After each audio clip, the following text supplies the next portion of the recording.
परमात्मा को पता था कि सतयुग त्रेता द्वापर में ये प्राणी दुखी नहीं होता। पुण्यकर्मी प्राणियों को मनुष्य जीवन मिलता है सतयुग त्रेता द्वापर में, जिनके बहुत घने पुण्य होते हैं और वो सभी साधना भी करते हैं, मनमुखी साधना करते हैं, शास्त्र विधि त्याग कर भी साधना करते हैं। उनसे सिद्धियां प्राप्त अवश्य हो जाती हैं और उनके पूर्व प्रारब्ध कर्मों के आधार से, किस्मत में लिखे हुए पनों के आधार से उनको सुख होता है, शरीर स्वस्थ होता है। सतयुग में पिता से पहले पुत्र की मृत्यु नहीं होती, जो सबसे बड़ा जख्म होता है पिता के लिए, और पत्नी से पहले पति की मृत्यु नहीं होती, जो पत्नी के लिए बहुत बड़ा दुखदायी होता है, और बहुत लंबी आयु होती है, शरीर स्वस्थ रहता है, आहार बहुत ही अच्छा होता है।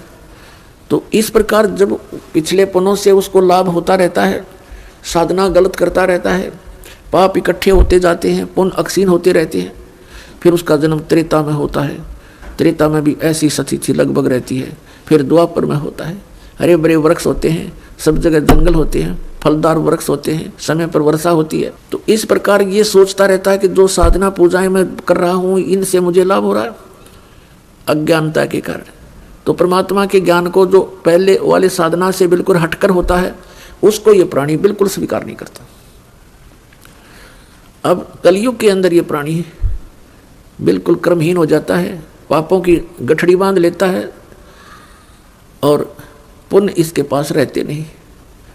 ये साधनाएं भी करता है और लाभ कति होता नहीं, या तो नास्तिक हो जाता है या फिर दुख को भोग कर ही अपना जीवन पूरा करता है। और उन अज्ञानी संतों ऋषियों ने, उन्होंने सतयुग के अंदर जो साधनाएं की, अब उनको वो मार्ग मिला नहीं है, सतनाम उनको प्राप्त हुआ नहीं जो पाप नाश करता है। और जिस कारण से उन्होंने अज्ञान सिद्धांत बनाकर समाज में प्रवेश कर दिया कि कर्म तो भोगना ही पड़ता है, प्रारब्ध में लिखा हुआ तो भोगना ही पड़ता है, इसको कोई चेंज नहीं कर सकता, इसमें कोई परिवर्तन नहीं हो सकता। तो पुण्यात्माओं, हम परमात्मा की खोज इसलिए करते हैं, परमात्मा को इसलिए खोजते हैं कि हमारे जीवन में कोई कष्ट आवे तो वो टल जावे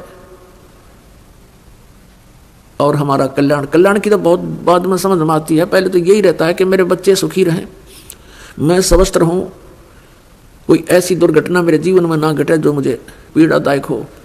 इसलिए हम परमात्मा की खोज में संतों के पास जाते हैं। और ये भी हमें मालूम है कि संतों के पास ही उसका समाधान होता है। और ये भी हम सुना करते हैं कि परमात्मा ना जाने किस बेस में आ जा, तो वो परमात्मा कबीर साहब है, वो ना जाने क्या रूप बना करके और कब कहाँ प्रकट होता है और हमारे लिए भटकता रहता है, हमें समझाने की चेष्टा करता है कि तुम इस झूठे सुख को सुख कहे ये मान रहा मनमोद, ये सकल चबीना काल का कुछ मुख में कुछ गोद। तो पुण्यात्माओं, परमात्मा ने प्रोमिस कर रखा है और इसने भी प्रोमिस कर रखा काल भगवान ने कि कलयुग में जब कितने जीव ले जाना, लेकिन इसमें ज्ञान आधार बनाना। तो पुण्यात्माओं,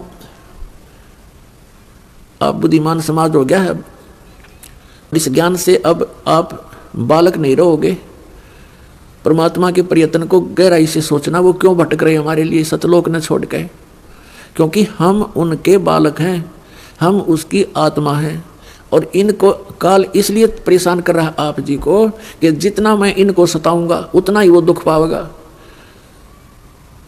अपने आत्माओं, आप बालक हो, ये हमारे साथ क्यों प्रतिशोध ले रहा कि इसने वहां पहले तो तप करा, फिर तप करा, फिर तप करा 3 बार, उससे इसने 21 ब्रह्मांड प्राप्त किए, फिर 5 तत्व 3 गुण परमात्मा ने इसको दे दिए कि ले जाओ खेल खिलौनों से।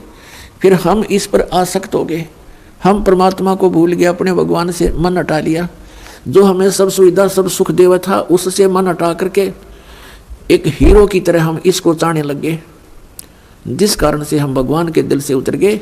और देखो सेब कितना अच्छा फल होता है, यदि वो सेब खराब हो जाता है तो वो दुकानदार उसको रखता नहीं, उसकी आत्मा बहुत दुख पावे। एक सेब खराब हो गया, बार फेंकना पड़ा कूड़े में, तो हम वहाँ खराब हो गए थे भाई बच्चों।